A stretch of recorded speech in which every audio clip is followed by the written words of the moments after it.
Okay. Yeah. I guess I thought the way that I would just start it is just by explaining what I understood the assignment to be, and then if everybody's in agreement, and dang it, my glasses are so annoying. If everybody's in agreement and that's the way they understood it to be too, then we just move on from there. Does that sound good? Sounds good. Okay. So what I understood it to be is that we were supposed to go somewhere, in public with a lot of people and just make some observations of the different nonverbal communication that people were, putting out there, and make a lot of notes. And then when we got together as a group, we should discuss some of our findings. And then after we discuss them, we're supposed to go ahead and make a document that kind of outlines what our culture's rules of touch are. And I'm assuming we're all from the same culture, right? Did anybody come from a different culture other than just the United States of America, or even pretty much well, you're in Connecticut. Maybe things are different there. I don't know. People are a lot meaner here. Oh, I'm sorry. Well, maybe you can share some of that with us then. And I forgot. No hospitality here. What's that? There's no Southern hospitality. Oh, really? You talk to random people in line at the grocery store, and they think you're crazy. Oh, my word! Like gonna murder them or something. They really weird out. Yeah, that is weird. Were you from somewhere before Connecticut? No. No. Okay. That is your culture then, basically, right? Christine, I forgot. Where are you in? Are you in Idaho, Utah? I'm in South Carolina. Oh gosh, I knew that because we talked about my niece on her mission. Sorry. Yeah, but I grew up in New York, so I know exactly what you're talking about. So they kind of like Connecticut, right? Yeah. Well, no. No. Yeah. Well, I mean, it's the same. You wouldn't make eye contact with anybody if you were at the gas station or anything like that up in New York, because they think that you're going to rip them off. So come down here and people are hugging in the grocery store aisles, paying for each other's groceries. Here, take my card. I mean, it's. Yeah, that's funny. Yeah. Okay. Well, and the way that I thought it would be good to go, was everyone in agreement? That's what they understood the assignment to be too as well?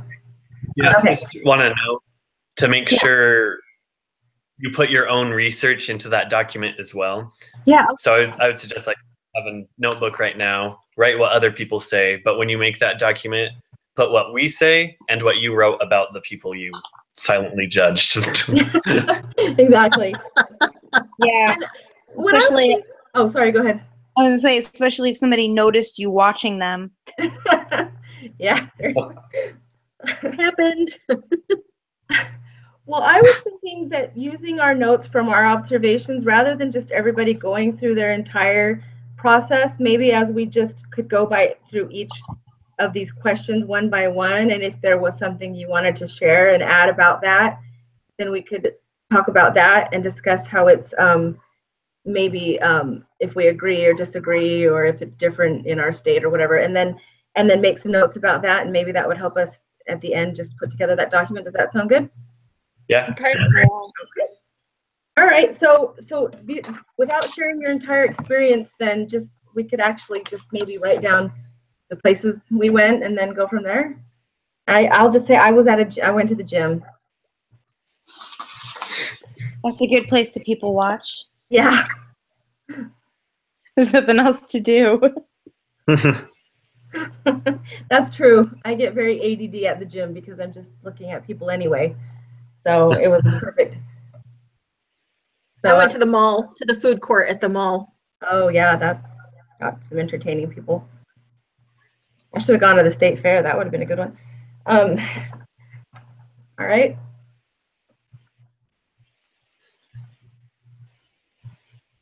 I went out to eat with my parents, and then I went to Babies R Us to try to do our registry. Aw. So I did kind of both of those at the same time. Okay, that's cool. So it's super funny that she's like, go to a place where you can observe a lot of people. So Beaver is like extremely small. Oh, Like we don't even have a Walmart or a movie theater or a bowling alley or anything. oh wow. So what I did was I was working at Dairy Queen, and I'm like, oh, I can judge the people that come here and stuff. Then I also went to the long-term care today to play the piano, and I'm like, oh, I'll watch the elderly too. Oh, that's cool. Aw. So that was my lots of people, I guess. Most people I saw was like 20 in one area, but Well, I'll have to it make note. worked. I got, It has a Dairy Queen, so that that's good. At least you have a Dairy Queen. That's better than a Walmart. yeah. All right. So,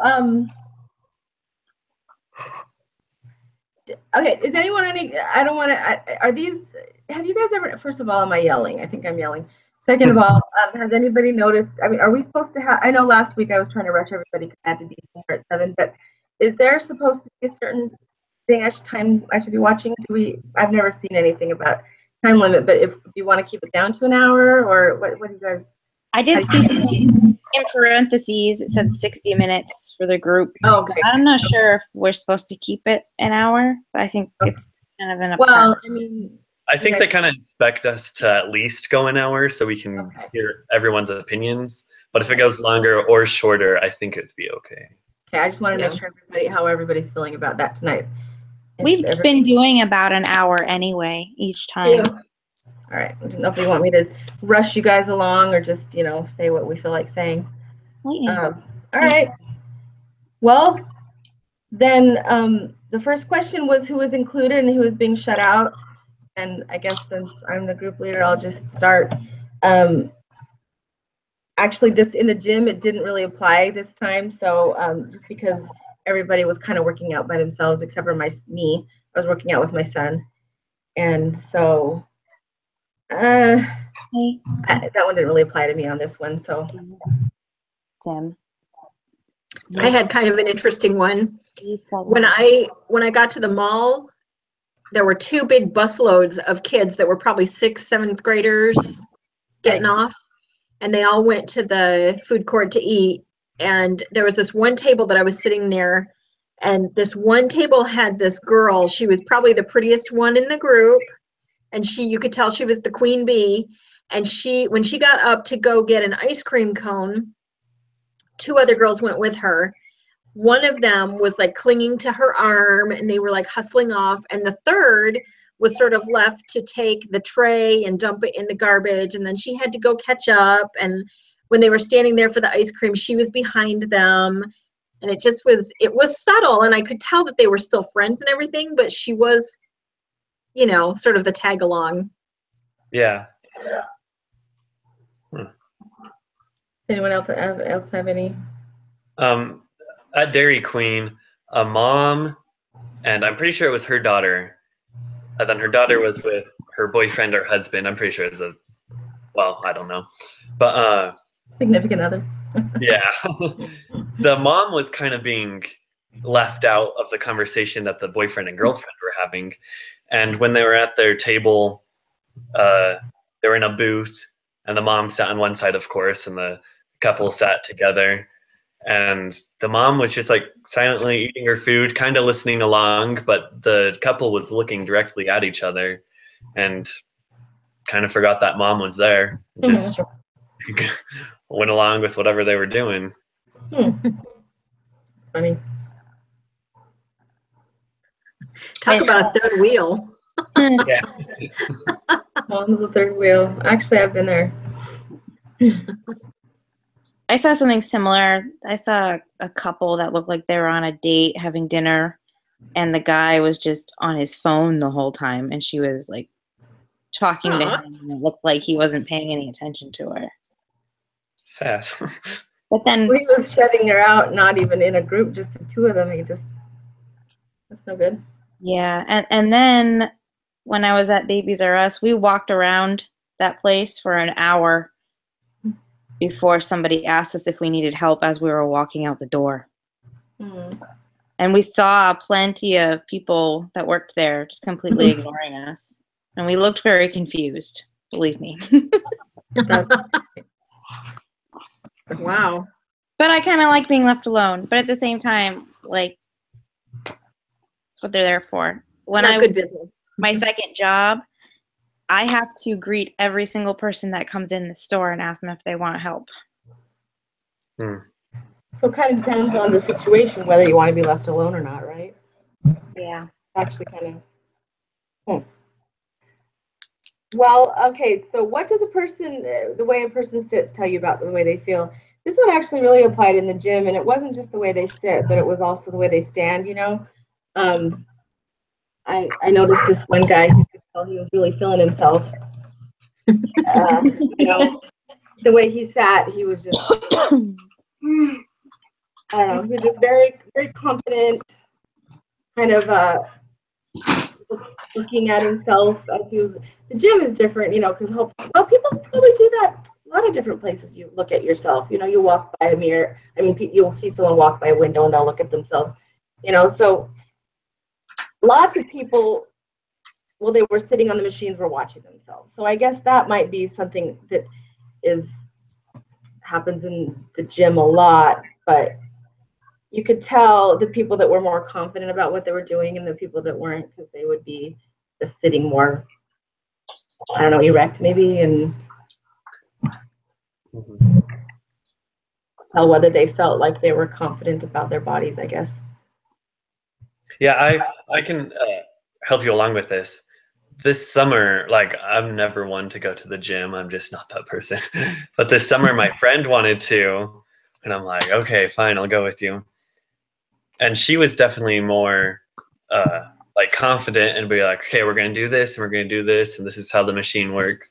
And I'm just like, okay. And I'm just like seeing if I was doing it right. And when you kind of look around if you're not really sure, and yeah. That's me. Looking at me. Okay, first of all, can I ask you guys how are you guys on your laptops without you? We all have glasses and I'm the only one with this huge glare. How are you not doing it? It's driving me crazy. I don't have very good lighting. I have my screen up all the way so you guys can actually see my face. So annoying. Is it annoying you guys as much as annoying me? Mm-mm. No, but I know what you mean. All right, I'll just try to ignore it then. Sorry, go ahead. So, Laura Lee, how was that one guy sitting? You said he was very confident, but how was he sitting? Well, kind of like puffed up, just like looking at himself. Okay. It's hard to explain. Just I can visualize what you're trying to say. Yeah. maybe like a rooster. Most gyms have like an entire wall of mirrors. Yeah.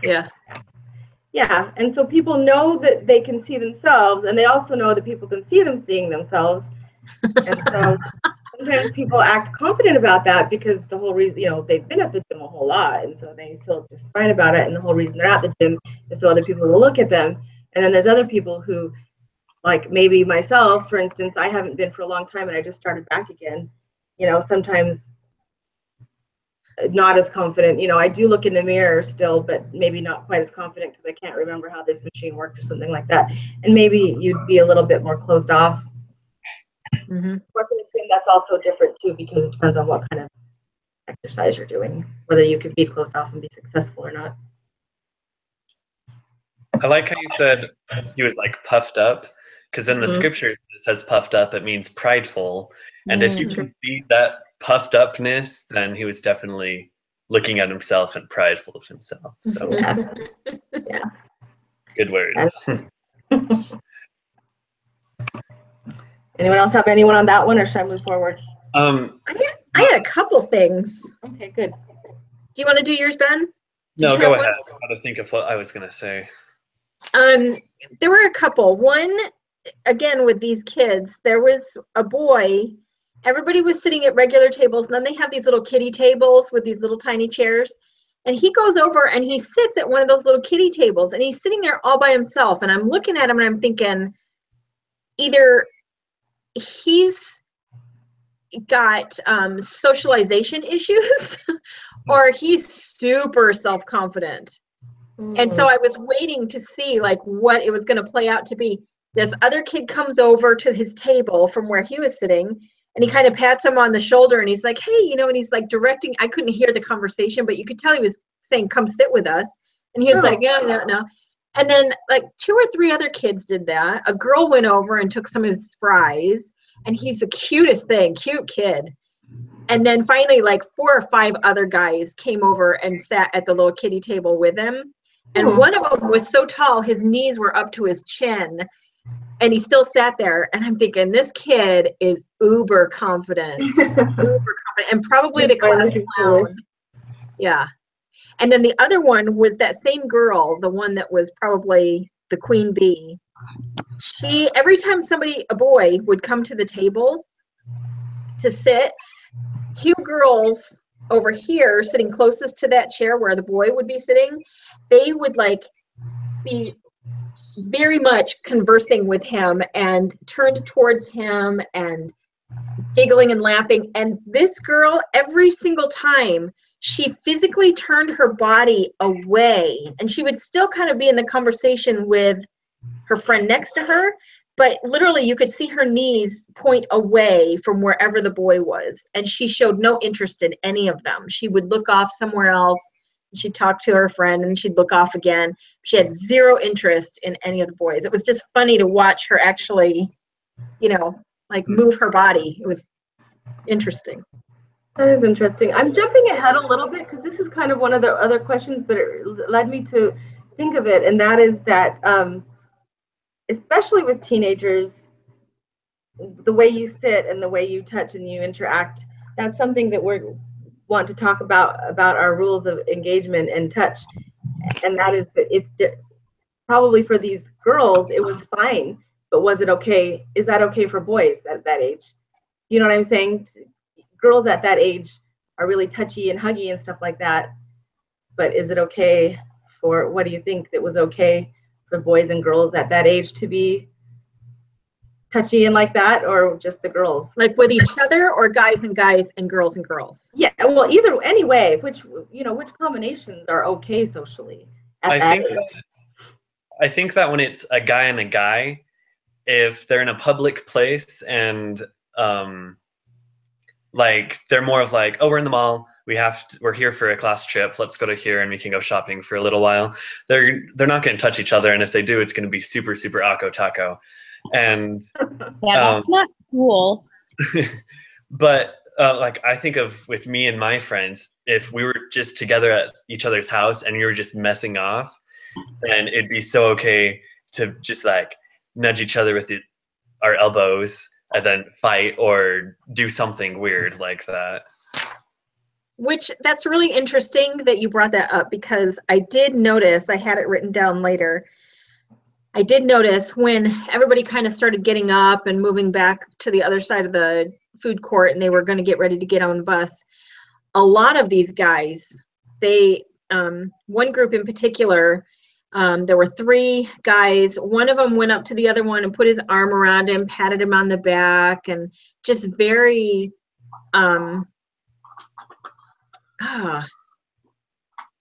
it's just sweet. I mean, they're like that though here in the South. Everybody's very huggy, very touchy in the South. But these guys, he would just come up and be like, hey, you know, and pat him, and another guy would come up and sort of do the leapfrog thing on his back, but not land on him. And, you know, I mean, they just were all very, boys and girls, they were all, I think the boys were maybe more touchy than the girls were. To each other though, right? Right, yeah. There wasn't a lot of touching boy on girl, girl on boy. Giggling, flirting, yeah. But I wonder if that's kind of like a place where we live too, because you don't see a lot of that in Utah. I didn't ever see it in New York. No, Yeah. But it's wonderful here. People are so kind to each other here.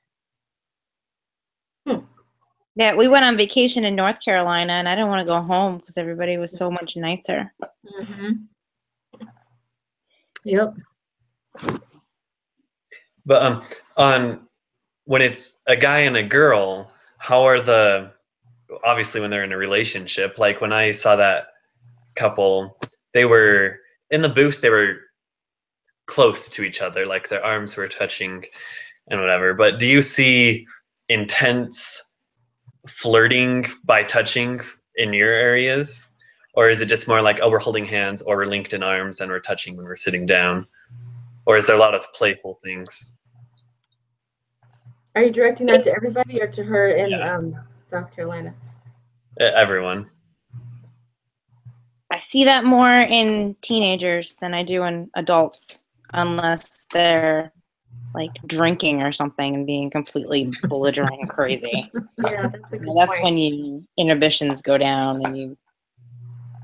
Yeah, that's true. I don't think here in public, usually there's not a lot of public displays of affection like that. Not, and if there are, usually people. I mean, and Arizona is a very friendly state as far as, you know, saying hello to strangers and things like that, but not necessarily PDA. Yeah. I think there's a lot of hand holding, arms around each other, hugging, things like that, but it doesn't get, it's not more than that. It's not where you're uncomfortable, but there's a lot of it. And sometimes you can't tell like if somebody's dating or if they're just best friends because it's the same. It's just a lot of love. That's nice. Well, that's I kind of skipped a question, but I'll just jump to that one, and that was because we're already talking about it, and that's like the flirting thing. And I noticed while I was at the gym, these two gym employees, and I don't even think they ever touched each other, but there were just, you know, she kind of pranced up, you know, rather than just kind of like walked, you know, she kind of like walked up cutely. And, you know, and then like, you know, kind of maybe touched him on the shoulder and flipped her hair a little bit. And the way he flirted back was differently though. You know, guys don't flirt the same as girls usually. The way he flirted was more like acting nonchalant, like he was super cool. You know what I'm saying? So, but it was obvious as I was watching them that he was interested and that she was interested. I don't think there was any kind of relationship going on there, but I do think that they were definitely on the job flirting. And but I feel like boys and girls flirt differently, at least here. And that is that like in Arizona, it's more of the like the guys are more cool about it. In fact, the way that they flirt is by trying to act uber cool, like almost like I don't even care about you so much. You know what I'm saying? So I don't know. Is that? I see that a lot. Like, there's definitely a difference in girls and guys when they're flirting.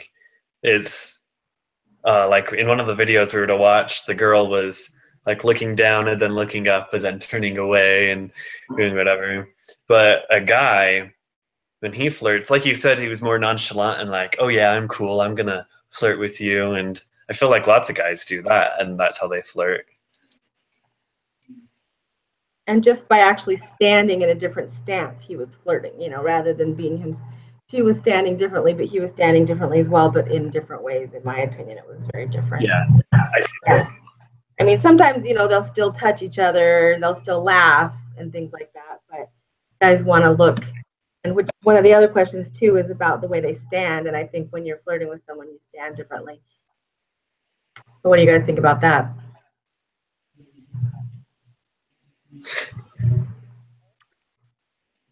I don't know where to bring this one up, but I guess flirting would be. It's fine. This was a weird one, okay? This white guy had to be 55, 60 years old. Walks into the food court with arms loaded with bags, Victoria's Secret bags, stuff like that. And this super attractive, very exotic looking, very young Black girl. And she couldn't have been more than 20. She couldn't have been more than 20. And I thought, you know, I'm like, all right, I'm not going to judge. Maybe I wasn't looking at the bags at first. He went over, he pulls out her chair, she sits down, he helps push her chair in. I'm like, definitely not employer employee. And she was wearing like really tight jeans and kind of a low cut shirt that was, what do you call those? A crop top, you know? Oh, uh-huh. And then the whole time I was kind of watching and kind of not watching because they were at the table right in front of me. So it'd been so obvious. And I was like, but the whole time she was like leaning forward in her seat and across the table, trying to get closer to him on that side. And I couldn't hear their conversation, but they were both very much like in each other's faces at the table, talking close up. And there was there was a point I wanted to walk, and I would never do this. I would never do this. But I kind of, in my head, I'm like, what would happen if? I kind of wanted to walk up to her and just say, are you a victim of sex trafficking? Do you need help right now? Yeah. Do you need a way out? Because I can help you. It just seems so wrong that, I don't know. Sounds like a trophy wife to what you're like. Definitely not a wife. Not Definitely well. not a wife. Well, I'm But- thinking like sugar daddy, trophy wife. Exactly. Relation. Yes. Oh He my did gosh. not have a ring on, but yeah. Interesting. Well, I think that one goes with, I don't know, maybe just the whole, the flirting, but also, Use of space. yeah, sure. Yeah. I don't know. How did you notice did you notice when he walked in with her? That is one of the questions too. What does the way a person walk tell you? Did he feel pretty like encumbered by buying all these things for this young girl, or did he look like he was proud to be with this young girl? Oh my goodness. He was strutting his stuff. He was a happy camper. It felt like he Smiling was the whole time. Oh my goodness. He hit the jackpot. Yeah. He was walking and he was proud to carry those bags. He just. So you could probably Yeah. tell by that there was like an actual relationship of some type going on rather than just her hired help or, an uncle or, so you could tell by the way he interacts. Obviously the race, I mean, still, I was like, I'm not going to judge. Maybe it's like stepfather, stepdaughter, maybe. And like I said, a lot of times in the South, you can't really tell if it's an intimate relationship or if it's just buddies because everybody's very friendly and touchy and stuff. Yeah. Oh. It's just harder to tell. So, and people are so friendly. I mean, they could have been employer-employee, and they might have been that. I don't know. It doesn't sound like it if he was buying all that stuff. Yeah, no. Victoria's Secret bag. He shops at Victoria's Secret, for himself. I don't know. A whole different story, though, right? A whole different class. So I have a comment on the way a person walks.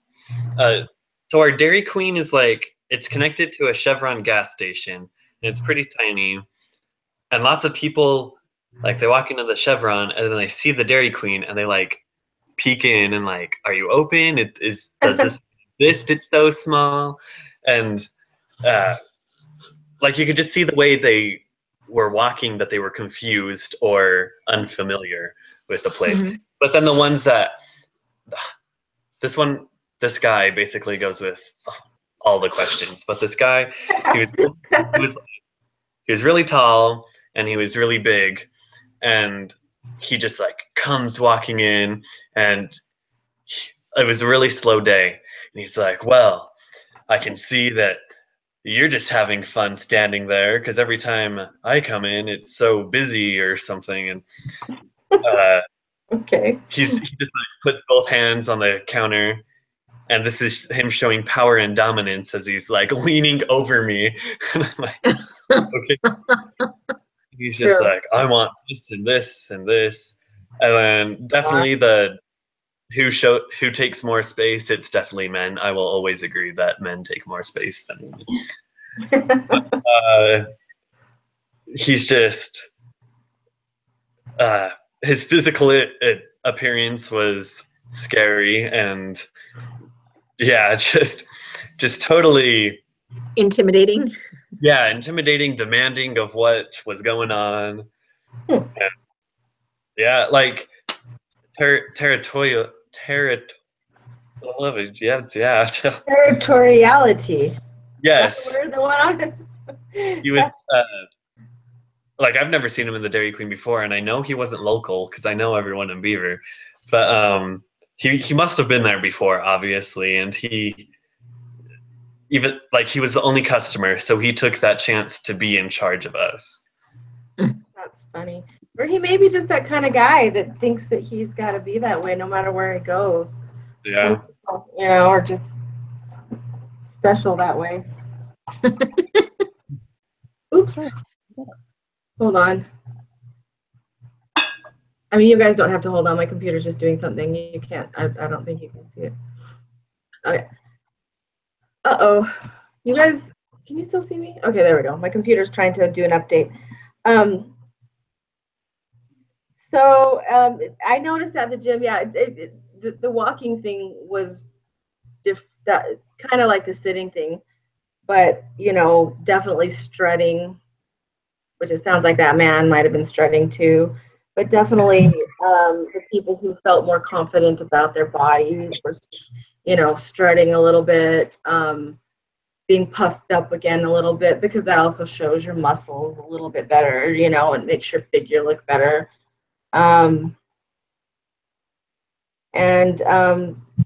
Probably the territory thing also applied at the gym too, because I think people, when they feel more comfortable in their element, they'll, well, actually, I don't know.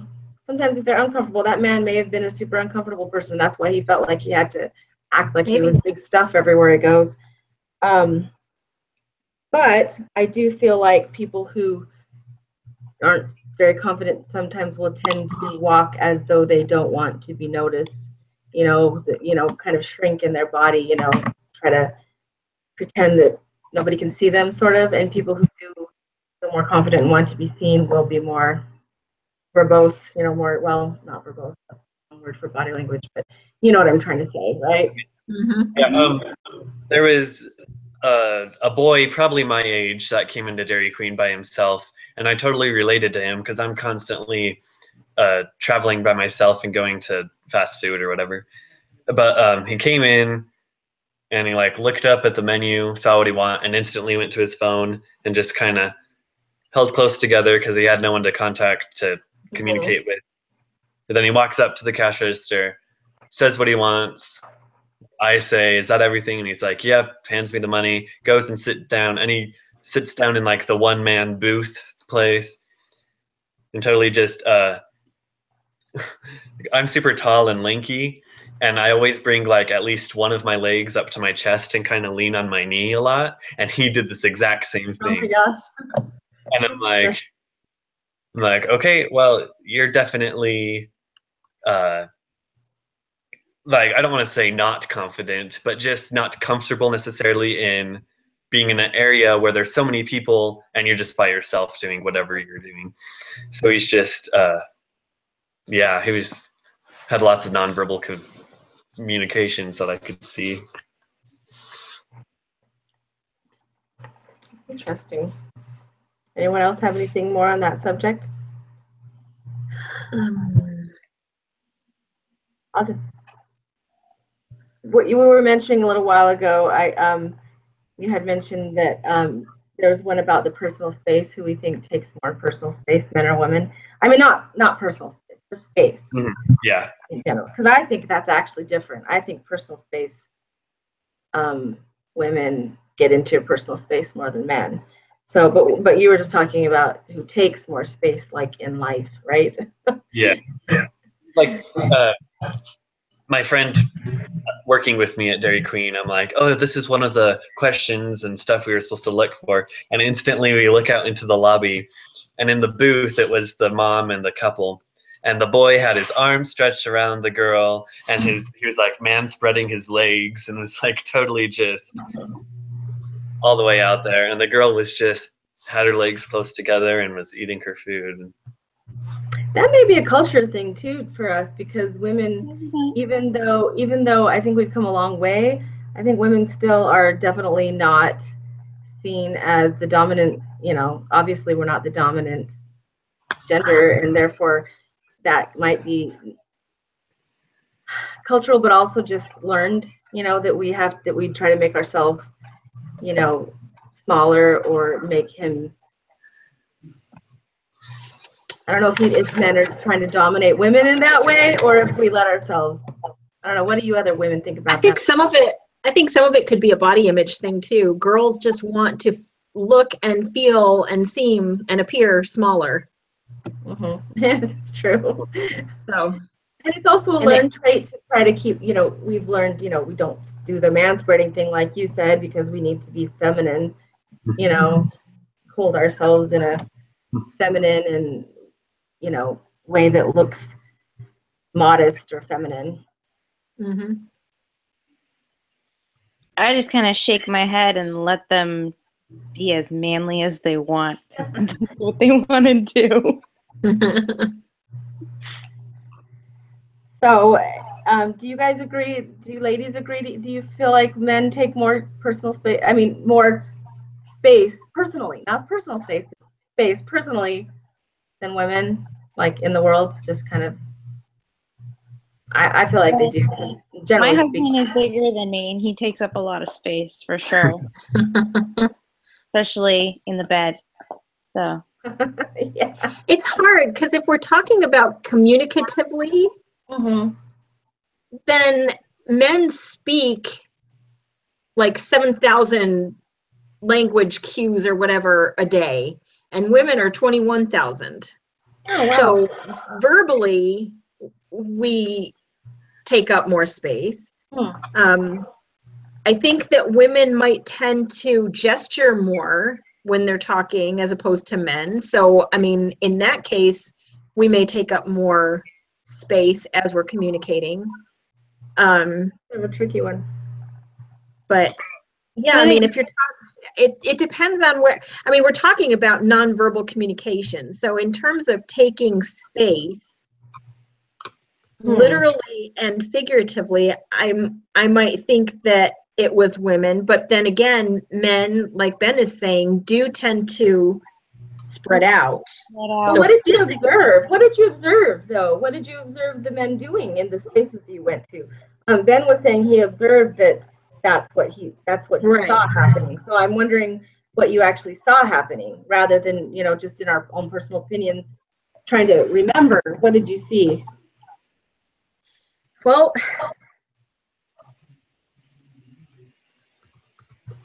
I don't know. It was like the girls, when they were sitting at their table, like Ben was saying he does with his knee, there'd be a girl with her, you know, her leg up. It was almost like, you know, like they're crawling into a little ball, or they had their knee under one leg or their foot under one leg. Bless you. Thank you. But the guys were, I don't know. Maybe it's just a Southern thing. It seemed like it was pretty equal to me. I didn't really notice a difference. Maybe it really just depends on the situation then, you know? Yeah. Or where you are. I mean, being at the mall in a food court eating lunch would be totally different than taking up space in a gym. Yeah. But well, I saw when there was that couple having their date. The guy was on his phone and he had his elbows on the table and he was leaned over on his phone, and she was just sitting back eating her food, you know, with her elbows off the table. So she seemed a lot smaller and he seemed a lot more like, I don't know, spread out. Yeah. He was comfortable. He's like, I'm just going to be on my phone, you know, and she's just like, dinner. Yeah. And my husband was doing the same thing at our table. His elbows on the table on his phone while we're all talking. What does that communicate to us, though? I mean, do you think that that's just like I was saying earlier, do you think that's just like a learned thing, or is that men trying to show dominance, or is it just they're more comfortable that way and girls aren't allowed to be comfortable in public, which is basically true? You know what I mean? I think they were just being comfortable. I mean, to be honest. I think that men and boys just kind of feel like they don't have to their self-image and their worry about what other people think, I think that they don't worry as much as girls do. So especially with me, like my comfortable position is with my knee up to my chest. And but that man's position, his comfortable position, was probably leaning back and doing that. And then like it didn't, like you were saying, the girl might have had the self-image or the like she's not allowed to be comfortable, but I kind of saw that she was comfortable in that spot, and she was kind of nuzzled up against him, and she didn't need to take the space. I was sort of being facetious, but it's still, we are taught when we grow up, you have to sit with your legs a certain way, you know what I'm saying, just that kind of thing, just when I say comfortable, or wear heels, it's hard to be comfortable in heels, and then of course you can't just sit with, in the way that men sit when you're wearing a dress and heels, so in a lot of situations women just cannot be comfortable in public because of our costume. But go ahead. When you mentioned that like girls kind of take up more verbal space when they're with hand gestures and stuff, it was kind of interesting because an elderly couple came into Dairy Queen, and the wife totally was the one to come up to the register as the husband kind of just stood behind her, and he was just like looking at his wife, listening to what she was saying, and she was just like so happy, I guess. She's like animated. Okay. Yeah. She's like, we're gonna take this and this, and then we'll be back for our ice cream. And then she turns to her husband and like gave him the look like, okay, get your wallet out now. And he's like, oh, okay, like he was totally forgot to listen or pay attention or whatever. And he pulls it out, and she grabs the cups and walks away. And he was totally like no eye contact, just looked down, gave me the money, and was like, oh, she took the drinks, okay. And then he walked away. So like I could see her taking up more space that way. But in a verbal setting, yes, I could kind of agree that girls take up space. But when there's, I don't know, when you're just viewing them, I do feel like men take up that space. Yeah. Like physically, yes. Yeah. Interesting. Anything else on that one? Let's see, I mentioned the eye contact one. Who do you think gives more eye contact? I had a hard time noticing that. I had a hard time. I was watching those kids, and I'm like, all right, who's doing it? I'm looking from table to table. There's a table of girls and that table of boys at the little mini table. And those boys were sitting there, and they were looking at each other in the eye, and they were talking, and they were engaged, and they were laughing. And the girls, they were talking to each other the whole time, but they were looking elsewhere in the room while they were talking, and they were pointing, and they were like, oh, and then we can go over there. And then, it was like they were looking everywhere but at each other. But they were all talking the same amount, but the guys were like focused, and the girls were like, oh, look at the guys. Oh, look at the merry-go-round. Oh, how about we go get some ice cream? And that's interesting. Because you think of like 80 million things at once. Yes, that's probably true. We multitask. I wonder if that one has a statistic about, I wonder what that actually is in real life, because I feel like that probably depends on the situation as well. I think that girls have more eye contact with one another when there's not boys around. You know what I'm saying? Girls tend to act a little more flighty. They tend to be more concerned about what's going on around them rather than just having an interaction with another girl or another boy. It doesn't matter if there's boys around or if they're in a public setting. Right. But if you get a girl, two women one-on-one, I think they're completely not, depending on the person, but on average, probably, yeah. Might have even more than men, but I'm not sure, because also being LDS, I don't know if we're all active members that go to church all the time, but I feel like that's kind of something we learn by going to church, that not everybody necessarily learns if they don't have, that's something every single week, at least, that we go and are with a group, and not everybody has that in their lives. Yeah. And we do, and so we're taught to be more engaging and to be, look at people more, and we have more opportunity, I think, than maybe people who don't have an organized religion or don't go to a school or things like that. Do you know what I'm saying? Mm-hmm. I think that age factors into it as well, because as a substitute teacher, when I substitute like the younger grades, like the super young, like second grade and first grade, they do look you in the eye and they're like, oh, what are we going to do today? Or are we going to color this or whatever? But then once you get to like fifth grade, seventh grade, they're more like, I don't want to listen to this adult, and like kind of turns away, kind of afraid, in a rebellious and a afraid way to turn away from the eye contact. And then I know I didn't develop good eye contact skills until I got a job and found my friends that I like to hang out with in high school. And at Dairy Queen, I experienced all. The older men are usually more letting their wives take control of ordering the food. And like I said, the old man didn't give me any eye contact and was just doing whatever. But That's how my parents are. Yeah. My dad just hands my mom the credit card and she does everything. Yeah. But I think in a generalized setting, I would kind of say that women make more eye contact. But with the age difference, I think that it's just random all over the place. And it depends how you grow up. And yeah, that's just how it is, I guess. We lost Laura Lee. I saw that. She said her computer is restarting. Oh.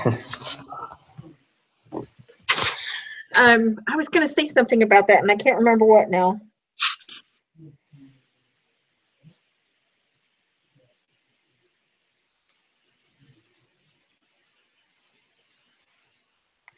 Oh, I know what it was.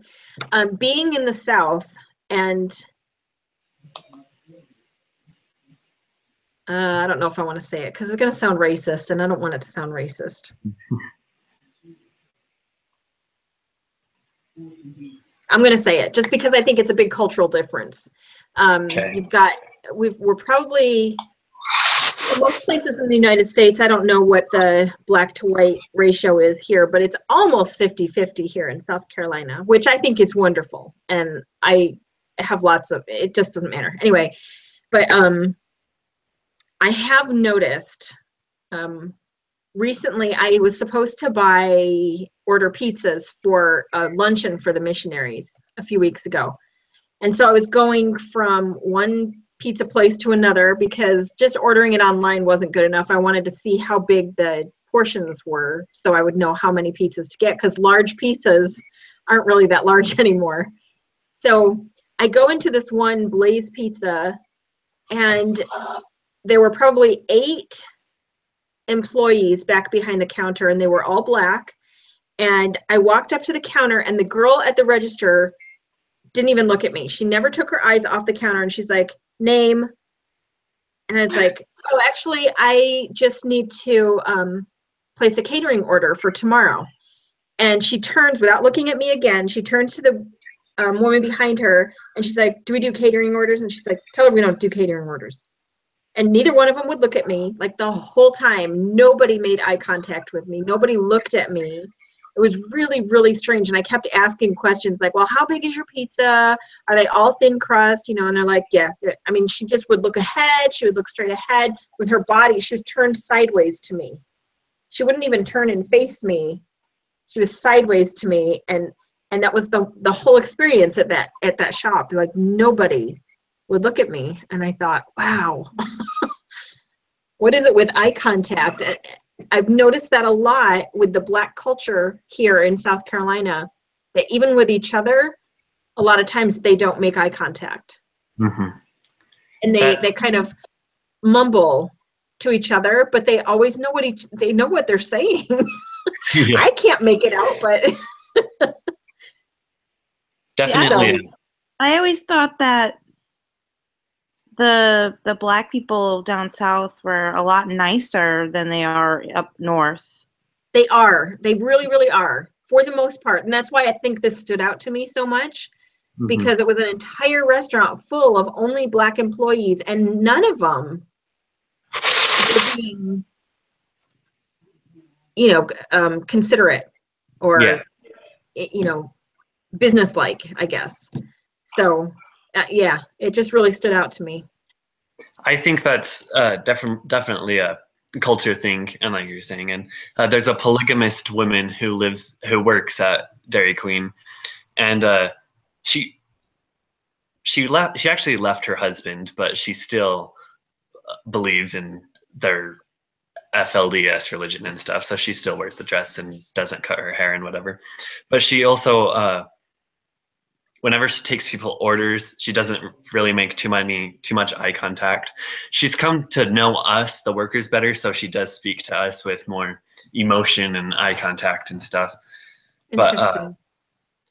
So yeah, I think there's a way that we grow up and who we become and who we are that just influences communication. Right. The experiences that you've had. And that's kind of what I was wondering, like, did everybody in this restaurant have some kind of racial bad experience with a white person that is just strange to me. I've never seen that happen before here. So yay, you're back. Well, that was super annoying. A pop-up came a minute ago saying, do you want to restart now or do your update later? And I said later, but my computer didn't listen to me and it did anyway. So sorry about that. That's happened to me before when I was taking a test. And then, of course, I had to do the update, so I couldn't just, Right. Sorry about that. Did you guys finish the whole assignment? Yeah, I think we've talked about almost every. There's except for the very last part, but I think there's one more. The what can you tell about a person by their physical appearance, by what they carry or bring with them? We've kind of talked about that. Ah, that's that guy and the girl carrying the Victoria's Secret bags. Yeah. True. Oh, maybe the people at Babies R Us didn't want to talk to us because my husband was wearing a biker jacket and had a backpack. Maybe. And he's a big guy, so like maybe they're like, let's not mess with them. Interesting, maybe. I didn't even think about that. I was like, put your backpack in my car. No, I'm fine. I'm just gonna wear it. So we wore the backpack the whole time we were in there. It was weird. That's a really interesting observation, because you this whole time are thinking that everybody there is being rude, and maybe they were thinking that it was you guys.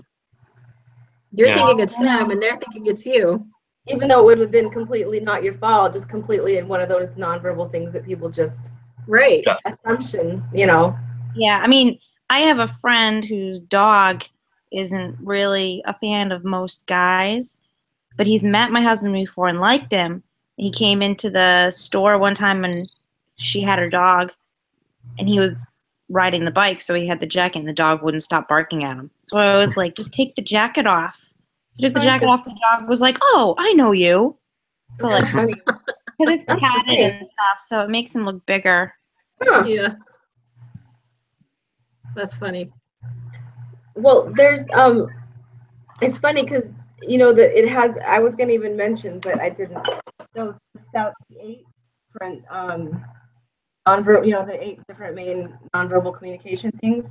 I'm talking about. I don't remember. And one of them was your appearance, and it definitely does give you.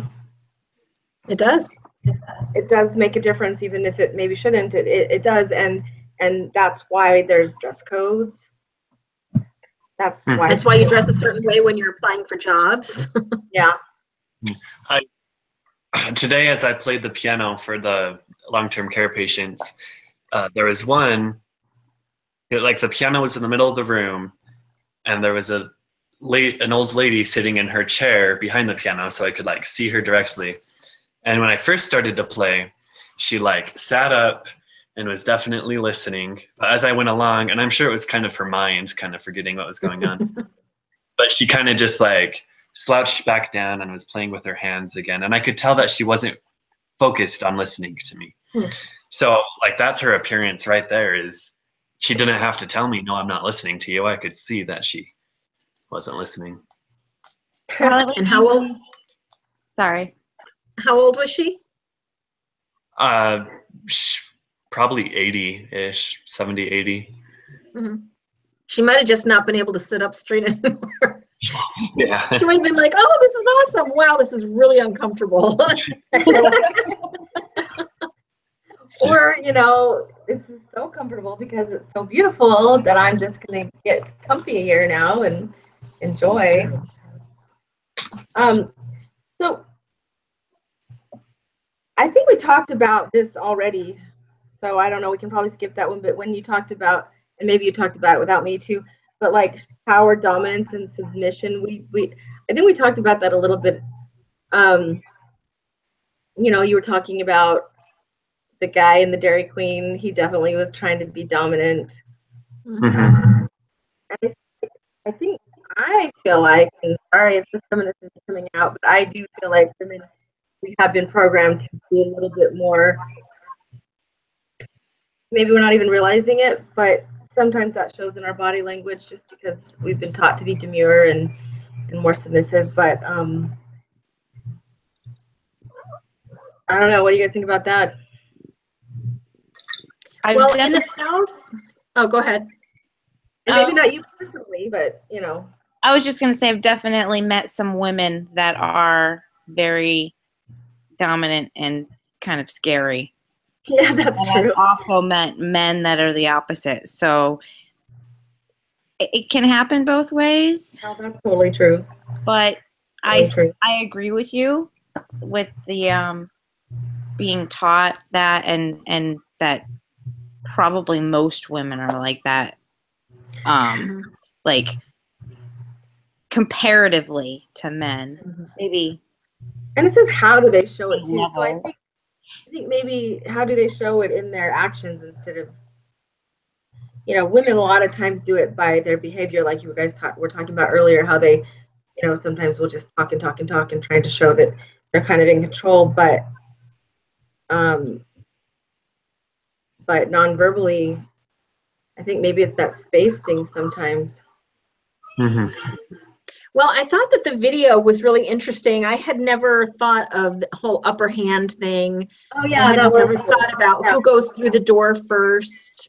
I thought that was really interesting to watch all of these powerful world leaders kind of beat each other up trying to get through the door last. You know, I want to be the last one in the door. But so at the mall, I noticed, and again, I think it's just down to being a Southern gentleman, but a lot of the couples that I witnessed, there was one couple, they were walking along, and he was just slightly behind her, ever so slightly behind her. And every once in a while, he would put his hand like on the small of her back and sort of lead her, you know, where they were going to go. And you know, she would look up at him and smile, and he would look down at her and smile. You could tell, I mean, they were just really sweet together. But, you know, I could see him kind of guiding her as he just stood just ever so slightly behind her. And I noticed that with a lot of the couples, that the husband did that and was just, but it didn't seem like it was a dominance thing. It almost seemed like it was, it seemed more protective to me. It looked like they were being tender. But my husband was doing that to me when we were walking out of the restaurant. He was rubbing my back. And he was just, hi, honey, kind of thing. Yeah. Yeah. So that doesn't necessarily mean it's interesting. Right. So it's interesting to watch it on the video and see how they, you know, when they said, but see, Bush gets the last laugh kind of thing, and he puts his hand on the guy's shoulder and sort of leads him. And that was a dominance thing then. But I don't know that that's naturally something that would be considered dominant in a relationship. Yeah. So I don't know. I guess it depends on the situation and who the players are. Here's a thought that I just had. So like when a guy takes a girl on a date, hopefully anyway, they're gonna open the door open for them, and then they'll go through, and then the guy goes through, and then they're going to pay for the dinner and pay for whatever they're going to do. And like the boy is in charge, and not like yes and no in a dominant sense, but you know what I mean. So like he's in charge of this. And have you guys heard of MORP? It's prom spelled backwards. Yeah, we have that around here. I think it's a Utah, Arizona type, this area type of thing. But MORP is when the girl asks a guy, and it's not as formal as prom, but it's something fun like that. They call that something else too. There's a name for it. Sadie Hawkins. That's what it is. Oh, Sadie Hawkins. We have that. We have like two separate things. Yeah, That's we funny. have one called Cheap Dude that's kind of like that too. So, you know, same concept. But anyways, when the girl's in charge, my experiences with MORP anyway, like they paid for the date, but they didn't open the door, or yeah, it was like, I don't know. I do feel like in a relationship, the guy shows dominance by showing he's in charge, and then if the girl's in charge, then obviously she does what she needs to do to get up there. But very interesting. And on that is interesting. And on that note, I have a friend who shows dominance by not getting out of the car until her husband will open the door for her. So I was going to say that. I had a boyfriend that would open the door for me all the time, and I used to get really annoyed. Like, I can open the car door by myself. I am not waiting here. Places to go, people to see. And I also dated a guy that would open the door to a restaurant for me and everybody else that was coming in at the same time. Oh, and you'd never get dinner. 8-10 minutes for these people to walk across the parking lot. And I'm just standing in there like, do. Aw. So, I like that though. yeah, he was just being, you know, like Polite. Yes. So we're supposed to create a document that outlines the rules of touch within our culture. And I don't know how much longer you guys want to stay on this group chat, but it kind of gave us as a suggested outline. We could just talk about it, or we could use different age groups as a guideline. And well, not just different age groups, but different, you know, relationships. And kind of use that sort of as a guideline. Does that sound, do you guys want to do that? Or go ahead and move on to that. I think we discussed this. All right, so we're supposed to create a document that outlines the rules of touch in your culture. And the first example it uses is like with a 5-year-old child. And in my opinion, the rules of touch with a 5-year-old child would be probably that unless you're a babysitter or a caregiver of some sort, you don't really go and do much touching of little children. Do you know what I'm saying? At that age, babies more. Babies would probably be okay, but maybe a 5-year-old, you kind of have to have permission by a caregiver. Mm-hmm. And like as a substitute teacher, when I sub the younger grades, it's like when I sub high school, like I just barely got out of high school, so I know the kids, like give them fist pumps and do whatever. But with the littler kids, if like they need help, I kneel down and then maybe put my arm on their back, but I'm not like, it's really, you don't touch a kid. Like that's it. You just help them. Yeah. Any other thoughts on that one? Well, you definitely want to hold a 5-year-old's hand if you're walking down a sidewalk or something. But I mean, that still falls under like babysitting and stuff like that. Yeah, I feel like that one varies on what your relationship to the child is probably. Yeah. And you know, some teachers will hug their children that are 5, and that's fine too. But I don't know. That's probably also a cultural thing too. Yeah, I imagine a lot of 5-year-old kids want to hug people if they like them too. That's true. That's true. In kindergarten, lots of kindergarten kids like to hug their teachers, and primary things like that. Yep. But I don't feel like you could walk up to a stranger's child and start. No, that would be weird. You know, even when you play with a child at that age, when you're an adult, it's not acceptable, I don't think. No, yeah. And I think most 5-year-olds have been taught that, you know, if an adult comes up to you and tries to put you in their lap or hold you or hug you or play with you on the playground, just come get mommy. So we can agree that the rules of touch for a 5-year-old child are probably governed by whether we know the child or not, or if there's other adults present, even maybe. Yeah. Mm-hmm. But then it skips up to 12-year-olds and an adult and a 12-year-old child. What do you guys, I don't know, what are your thoughts on that?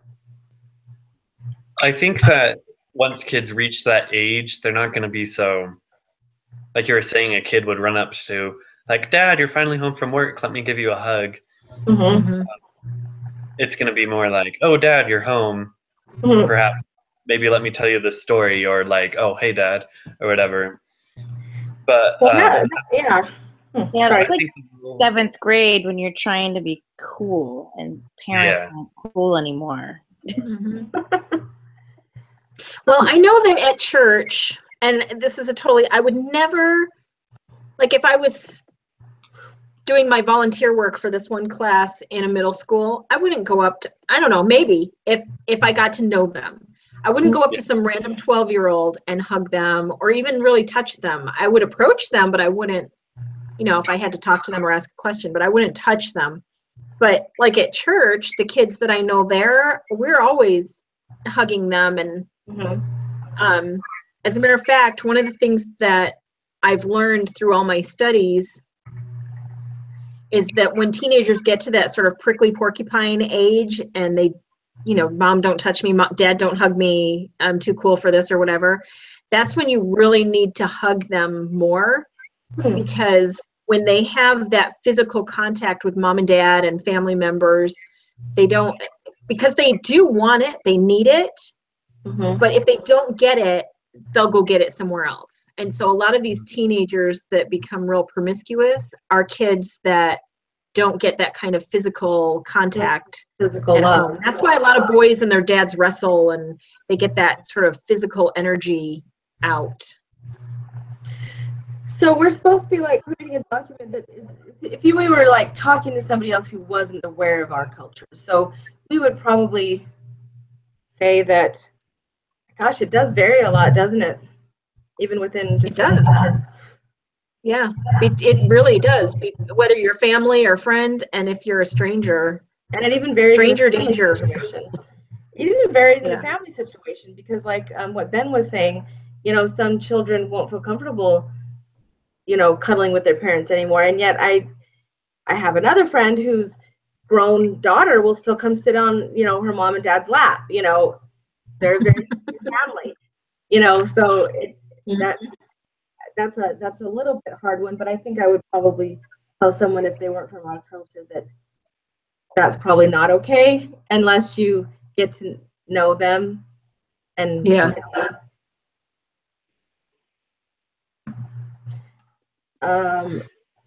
and like you were talking about, and that was between an adult and a 12-year-old too. That's not like 12-year-olds, like you were saying, all those kids that you saw together. Obviously, those arrangements are going to be different. Those if you're the same age. Yeah, I mean, maybe. Go ahead. If we went down to the next one, two good friends at the same age, like I was saying, me and my friends totally touched, when we were hanging out and stuff. Yeah. But I actually had a friend from Chile who was here for a while, and she stood super close when she talked. And obviously for us, it's super awkward and like, okay. That's interesting. There are cultures that they want you to like smell their breath when they're talking to you. Interesting. I read that somewhere. Where did I read that? I did too, yeah. I think Samoans are the same way too. Samoans, instead of kissing and hugging, they go up to each other and sort of touch foreheads and they breathe in each other's, like they're just like, it's very intimate when they do that.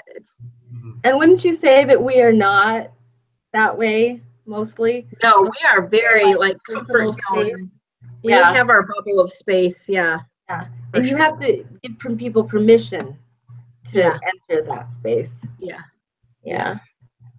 And I think with good friends, eventually it's a common rule that your permission is always there for them to kind of enter that space, unless you're like mad at them or like, hey, I need my space, back off.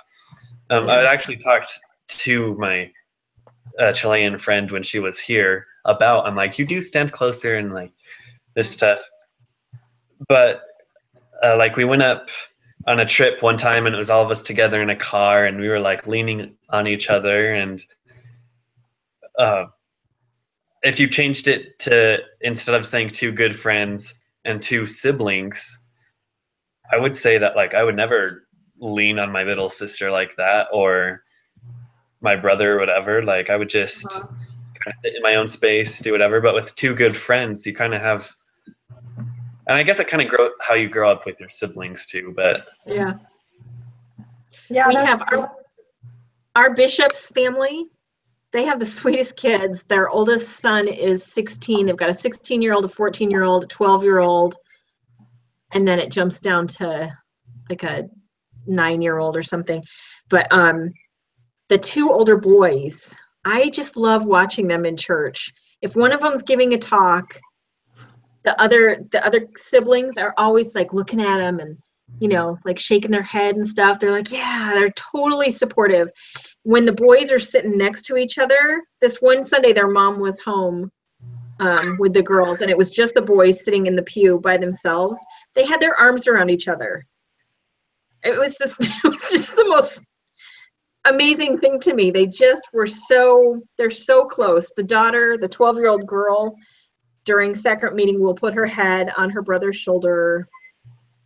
You know, the boys play with the sister's hair. It's just they're Italian, but they're very physical. So I guess that's another cultural thing. Yeah. Well, and it does, again, I think generally speaking, we're not in families, you know, once they get older, that touchy, but it obviously varies from family to family. I have a sister who will sit there and all of her children are grown now. Well, she has two 16-year-olds, but the rest of them are all grown, and they'll sit there and she'll just, you know, give them a back massage and rub their head. And I mean, she's very physical with them, and their dad does the same thing with all of them too, you know. And so I guess, I would say generally speaking, once we get older, we get a little less touching families, but obviously not every family. Yeah. So with the two good friends in our culture, and you know, it even varies from the west to the south to the northeast. I still think generally it's okay. It's like more okay. I think Don't so you guys? too. Yeah. I have a friend that will come over and make herself at home on my couch and lay down, and we'll both get under the blanket together and watch TV. Aw. You know. Mhm. Yeah, see, I wasn't raised that way, but I had friends who would like cuddle when they'd sleep, you know, have sleepovers when they were teenage girls. And we don't cuddle or anything, but well, and then I have a daughter who likes to cuddle with her friends and stuff.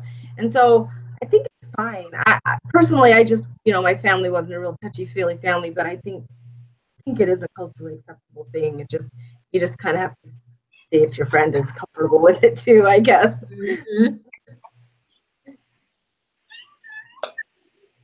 So, anyone else? Sorry. But it's acceptable anyway. Whether people do it or not, it is acceptable. Yeah, I think that's one of those things that you probably wouldn't get. Well, plus, if they're two good friends of a similar age, you're not going to get, you know, like well, you still could, but it's less possible that you'll get People will misinterpret. Yeah, thank you. So with a boss and employee, on the other hand, right? Okay, so I have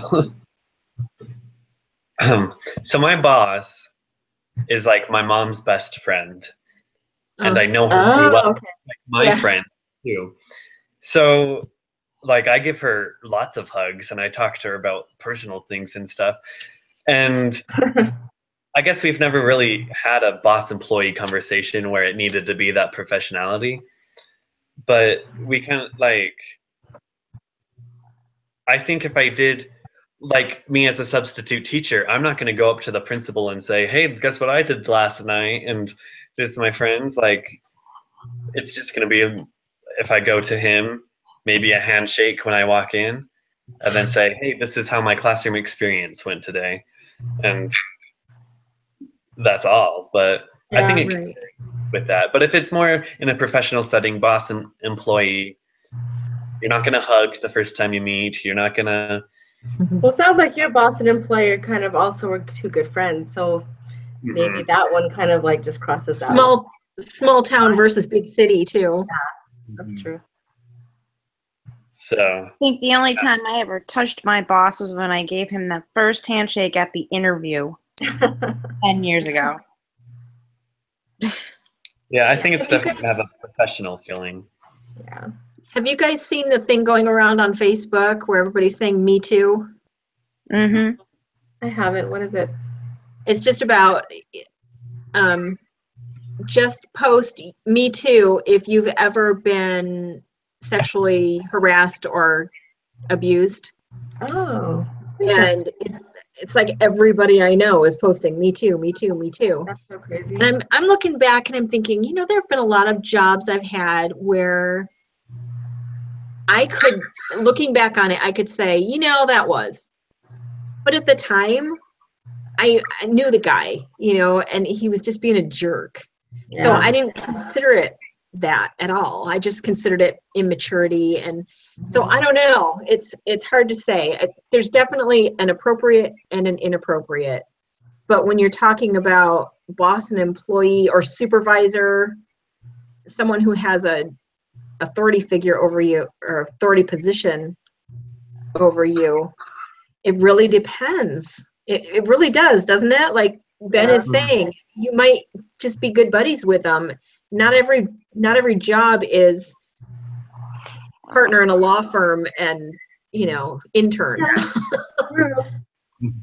Man, I almost feel like if we were creating rules to give somebody else from not Yeah. our culture, I feel like almost every situation, besides two good friends of a similar age, basically it's not appropriate unless you're just given permission by the other person or you feel like you have that kind of relationship of trust. I don't know. What do you guys think? In our culture, it just seems like we almost don't just automatically do that unless you're of a similar age. Yeah. And know each other, good friends. Yeah. I wonder how the boss and employee one varies culturally. Like, I wonder what in Chile, what their professionality setting is. If it is more than just a handshake, or more. One thing in the church is that even though we have like the prophet at the top, then you go down, we're kind of all equal in the same way too. And I actually, like when you do baptisms for the dead or really any ordinance, there's always like a witness to it, you know? And even though the recorder could be the boss, the recorder asked me like, hey, do you want to be the witness for this? I'm like, oh yeah, sure. And in that religious setting, it was more like, I'm going to come stand next to you and watch how you do this. And it's going to be really cool. And we have like that communion feeling together, even though I've never met the guy. So Nice. in a religious setting, if you look at boss and employee, even though there's not a boss and employee, especially with our religion, I feel like it is okay to be more personal and in each other's personal space. It's like at BYU Idaho, how they're always teaching that we are teacher leaders. And it's just, that's kind of the culture of the church. We're teacher leaders. So we're in and out of callings. You're bishop one week, you're a primary teacher the next. So It's true. Yeah, makes sense. Well, but yeah, I was wondering the same thing, Laura Lee, like if we were in the Middle East or in France, would it be a kiss on the cheek, or, you know, you come into work and it just be, this is all I know. So it just, I think it's kind of confusing here, but. Yeah, it sort of is. Yeah, because if you look at as we've discussed each one of those, it's completely been dependent on the situation. I mean, the friends one, I think we all kind of agreed that usually friends don't mind that, Yeah. and it's accepted and normal and even expected. But all the other relationships, unless you're that child's caregiver or family member, or Yeah. it's different. It varies.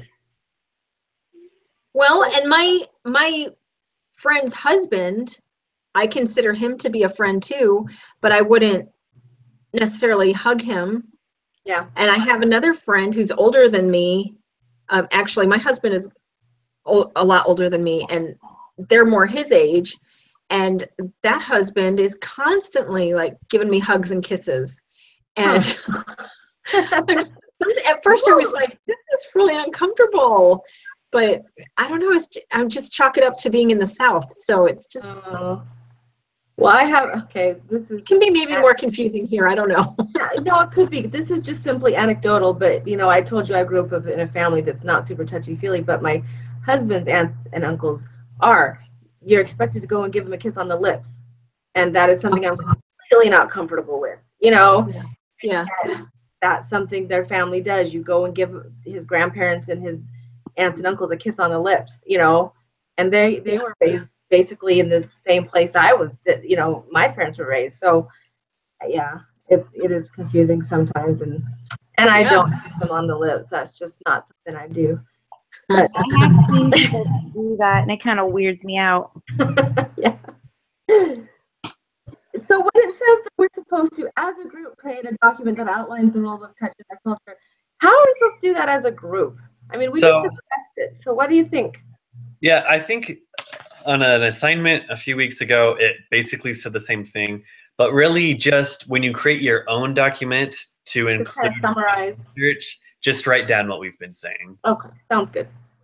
So, did anybody else have any other anecdotes or things that they feel like we should add to that? Well, my question for this assignment, do we each individually turn this in, or do we turn in one document with this recording? I thought we turned it in ourselves. yeah, I think we need to turn individual. Yeah, I think the same thing we've been doing so far. All right. Even though it says create a document that outlines the rules, I feel like she didn't mean like specifically with an outline. Hopefully I'm not wrong about that. Talking more figuratively and like, hey, pretend like you're a researcher. Yeah, like outlines, like I'm gonna outline this for you, and then you just say it. So hopefully that's right. We'll find out. Yeah. Okay. Oh, we didn't talk about how gender affects the participants, which actually it does. We did a little bit, like with the boss employee and the good friends and stuff like that. But I don't know. What do you guys think? Do you think we need to discuss that any further? Which one was that? You kind of cut out. Oh, yeah. Sorry. Just when we just discussed, how gender would be different, would differently influence the relationship. And we kind of brought those out as we were going along, but was there anything that anybody wanted to specifically say about that? How gender might influence it? I don't think it really matters with kids and adults at all. Mm-mm. Okay. I think if I were to tell someone who was not from the United States that in our culture you do need permission, though, because you will probably at some point, whether you feel like it was okay at the time, it may not be later on, because we are kind of a society that likes to blame other people for issues later on, and we're also kind of a litigious society. Do you know what I'm saying? Mm-hmm. And therefore, I think the gender thing does matter. And I don't know if it does for other cultures, but I do think it matters for our culture. Well, when I was a teenager, I used to babysit for our bishop's kids. They lived just like 4 or 5 blocks away from my house. And they would go to concerts and they wouldn't get home until like 11 o'clock. She would go up and get ready for bed and make sure the kids were tucked in, and he would drive me home. Right. And it was not a big deal.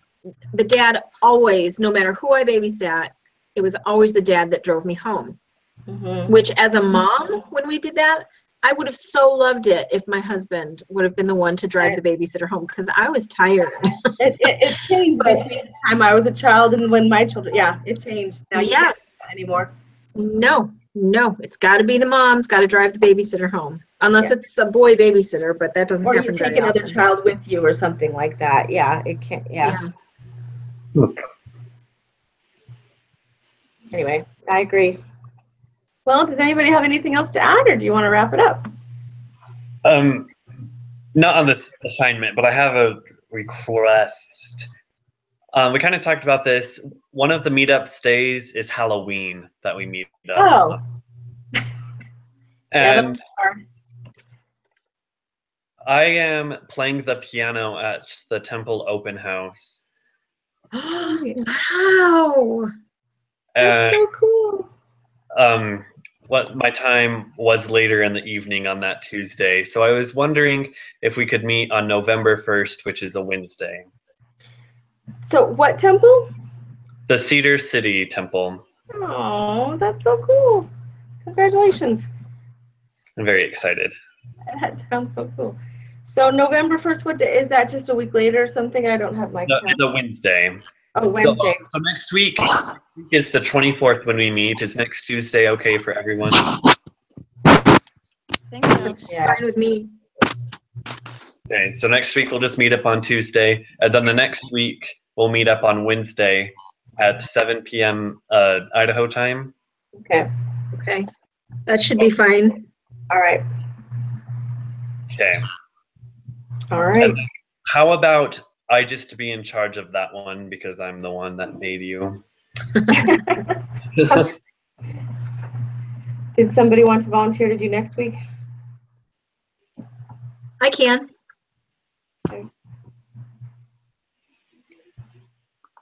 And that's next week the 24th, 7 p.m. Idaho time. All right. All right. Oh, next week we're presenting our informative speeches. Oh, okay. Wait. So we I are? still, Yeah. I did not notice that anybody except you, Ben, and I know I did, but it looked like everybody else read theirs. So is that a requirement that we memorize it? Because there was that one kid, Brandon, that got high marks. I mean, she mentioned him specifically in one of her posts that he did such a wonderful job. Go back and watch his. And he totally read his whole thing. Mm-hmm. I think I haven't found anywhere where it says we have to memorize it. That's why I was wondering. She gave me feedback on mine and said that it will sound like you're more prepared if you practice and then eventually move up to note cards with an outline rather than reading it. Okay. Yeah. So you can look down and find your place and then talk. Yeah. I still got an okay grade, so like she wasn't expecting us to memorize it, but I think eventually as I remember like the first or second week it talked about how people do use note cards, and so I think she does want us to reach that level of, instead of reading line to line to line, Right. more of, oh, I'm going to talk about the piano next, and then and then write down a quote, because then it's hard to memorize quotes or something, and you know the general idea of what you're speaking. And yeah, I have so many things to memorize and so many things to write for this next week, but it's okay. No. But I kind of wish that we had more than just 2 weeks to prepare in between these two speeches that we have. We have quite a while until our next persuasion speech, but still, this one's kind of kicking me right now. I just want to get it over with. I'm okay with it. I keep trying. I think it's supposed to be just informative, but I feel like every speech is like persuasive. So, well, anyway, we'll see what I come up with. I really didn't want to take this class because I don't like speaking in front of groups. I really like our assignments when we read talks and watch those videos. I really like the talks that we read. Me too. Yeah. But- Yeah, I've enjoyed all the material. It's just, and this class hasn't been too bad. It's only a 2-credit course, so it hasn't been too bad, but it's just having to write a speech is kind of a big deal. Memorizing a speech is really a big deal. And when you've got 3 other classes that are really heavy in reading assignments, and I'm writing an entire workshop presentation that I have to You teach use that before for your speech? well, I'm going to incorporate it. As a matter of fact, my whole workshop is on communication, and so I'm just Oh man. I'm using that in a lot of different classes because Okay. multitasking. Good. And if you notice, like the persuasion and the informative speech is worth 85 points, and it's like, how am I don't know how 5 minutes is going to equal into 85 points. Like, if you look at the rubric, it's like, did he show passion, or did he do this? And, okay, It's all your body language and your nonverbal communication and your appearance and what other 8 things?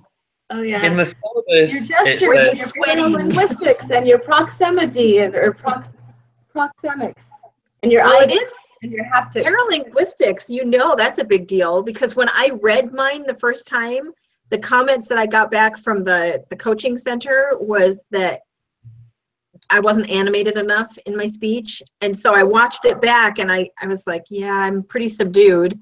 And then when I gave it, I did naturally use more hand movements. And I was surprised how much it brought out in tone of voice and interesting. in the syllabus, it says when you perform your informative speech, professional dress will be required. But it doesn't say that in the assignment. And I looked at like last year's, like on YouTube, how you can search up their speeches, you know? Yeah. And none of them had like church Yeah. clothes on or anything. Oh. So I think one of us should like ask her in the question discussion board to make sure. And really, like, these button-up shirts are what I wear most of the time, so I think I'd be okay anyways. But Yeah, Yeah. you look like you've kind of professional. With women, it's kind of not fair unless you have the whole body anyway, because this could be a dress I have on, yeah, it looks It like could be a it. t-shirt. even though Yeah. it's a t-shirt. Yeah. Hmm. But that is a good question.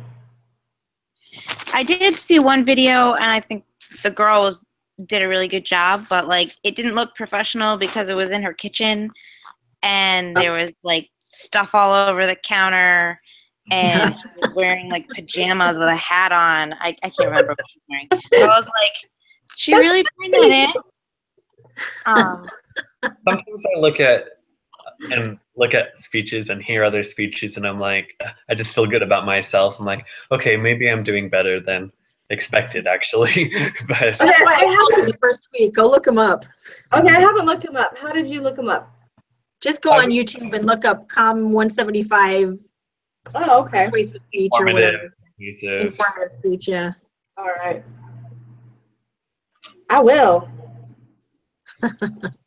All these people who have it public so that it can be graded and then forget to take it down. I know. I have a couple of those from a different class I had. I do too. I looked at them when I went on today. I'm like, ugh. Anyway, well, anything else? I don't think so. No, I want to go to bed. I know It's you almost have 11 o'clock. Almost Well- 11 on our side of the world. Oh, you guys, thanks for sticking whatever, you know what I'm saying. Sticking in there, whatever. My husband went to bed an hour ago. Oh. He's probably sleeping. Well, all right then. Next Okay. week. Hey, see you. Thanks. Good night. Night. See ya.